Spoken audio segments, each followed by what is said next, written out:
Kita masih membahas topik yang menarik, utak-atik portofolio investasi, masih bersama dengan Budi Raharjo dari One Shot Financial Planning.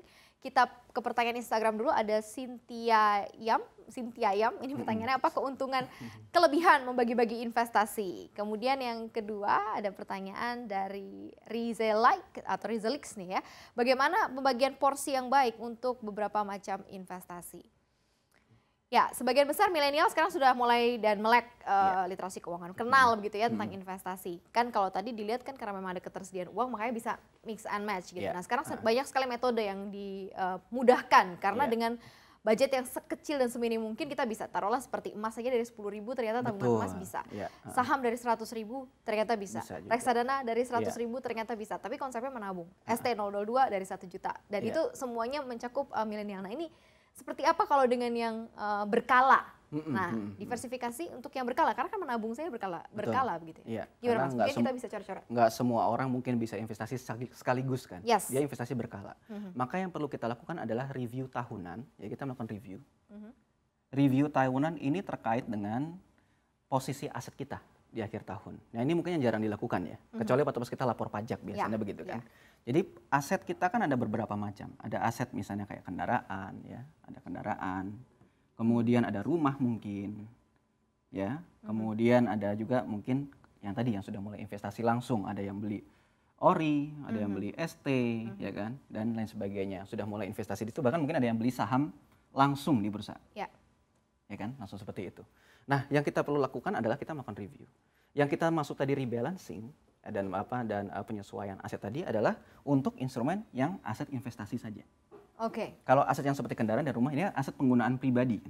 Penggunaan pribadi. Nah, ini tidak kita masukkan dalam kategori review karena yang akan kita gunakan di masa depan untuk perencanaan keuangan kita adalah yang ini. Nah, untuk bisa mencapai itu maka kita harus lihat awal tahun misalnya kayak sekarang 2018.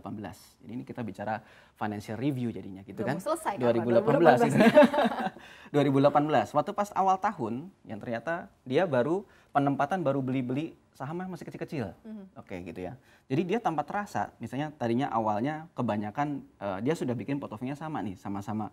Misalnya tiap bulan dia taruh 500.000 di RDS, reksadana saham.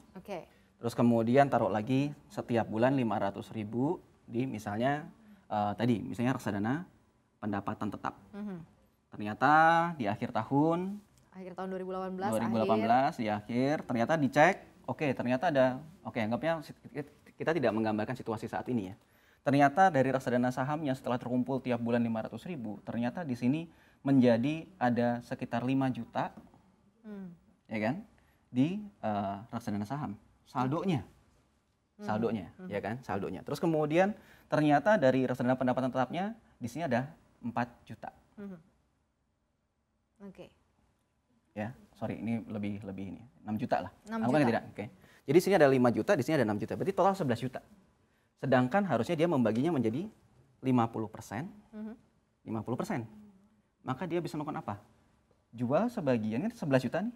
Dia bisa jual sebagian reksadana pendapatan tetapnya dia 500.000 untuk kemudian di balancing dibelikan reksadana saham. Jadi dia akan membeli aset yang saat ini dalam kondisi lebih murah untuk dia. Jadi dia akan mengkolek di situ. Jadi merealisasikan keuntungan dari aset yang satunya lagi untuk aset yang lebih murah itu tujuannya untuk supaya pertama adalah supaya resikonya tetap sama. Pertama itu.